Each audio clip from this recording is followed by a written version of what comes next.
communauté des sœurs, nous vivons ce temps de confinement en communion avec vous, amis paroissiens, embarqués dans le même bateau. Nous faisons de ce temps un temps d'intériorité dans l'ouverture aux autres, à ce que vit le monde actuellement. Notre prière, c'est notre priorité, puisque nos engagements pastoraux ont été stoppés net.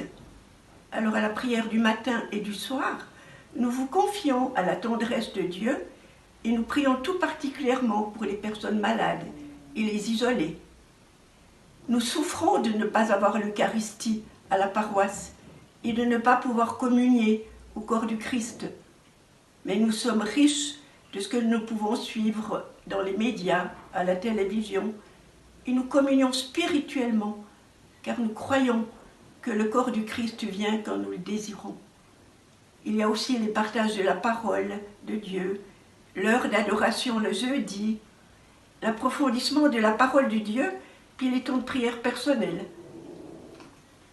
Il y a aussi les partages des tâches en communauté, et puis le souci, le soin que nous avons les unes des autres, les balades à l'air pur.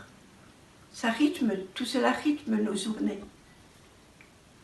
Heureusement, nous appartenons à une congrégation et nos responsables prennent des nouvelles de nous, savoir si nous allons bien, au fond comme on le ferait dans une famille.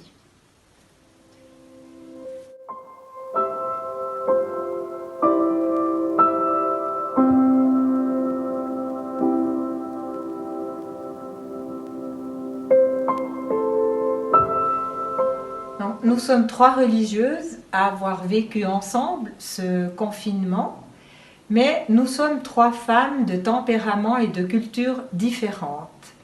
Mais toutes, comme la plupart des gens, nous avons éprouvé la peur, l'anxiété, le doute. Nous voulions surtout nous évitions aussi de ne pas tomber malades. Je veux dire que pour moi, les 2 premières semaines de ce confinement ont été très dures. J'avais l'impression d'être sur une autre planète et j'avais peur de ne pas pouvoir vivre ce temps. Et petit à petit, je dois dire que j'ai aussi éprouvé de l'angoisse. Mais je criais vers le Seigneur, je disais, mais aide-moi Seigneur, aide-moi. Et là, la prière de mes sœurs ensemble nous a aussi aidés. Et aussi le fait de pouvoir partager nos doutes, nos peurs, oser une parole, c'est apaisant. Et ce chemin, ce cri vers le Christ, m'ont amené progressivement vers la paix, vers une paix intérieure. Et à travers cette peur, je veux dire aussi à côté de cette peur, nous, communautairement, nous avons découvert une multitude de solidarité, à travers des gestes tout simples, des initiatives qui venaient tout azimut, soit par internet, soit par ou dont nous apprenions des petites initiatives toutes simples.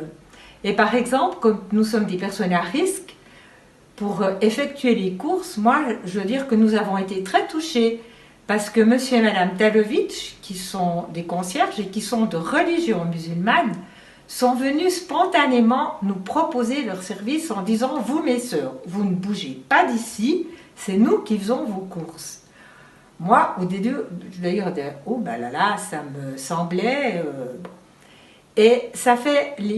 Monsieur et madame Talovitch font nos courses depuis le 13 mars. Et moi, je me souviens que jeudi dernier, j'ai dit à madame « Mais vous savez, moi, j'ai peur de vous déranger, quoi, parce que j'avais pas tellement l'habitude de... » Et elle m'a dit avec un grand sourire, « Oh non, mais ça nous fait tellement plaisir. » Et moi, cette femme, elle m'a évangélisée, quoi. Et mes sœurs aussi ont dit pareil, quoi. Parce que moi, je suis pas sûre que j'aurais fait aussi, accompli ce geste de manière aussi gratuite que ça. Mais je trouve que c'est très beau.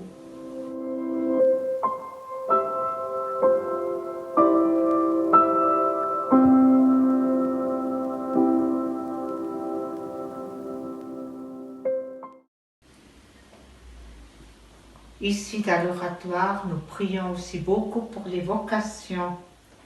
Nous affirmons car nous l'avons expérimenté, nous le vivons. Oui, Dieu rend heureux. Il comble nos désirs, nos attentes. Nous prions avec les mots du pape François que l'Église parcourt le chemin au service des vocations en ouvrant des brèches dans le cœur de chaque fidèle pour que chacun puisse découvrir avec gratitude l'appel que Dieu lui adresse. Qu'il trouve le courage de dire oui et vaincre la fatigue dans la foi au Christ, et enfin offrir sa vie comme un cantique de louange pour Dieu, pour ses frères et pour le monde entier.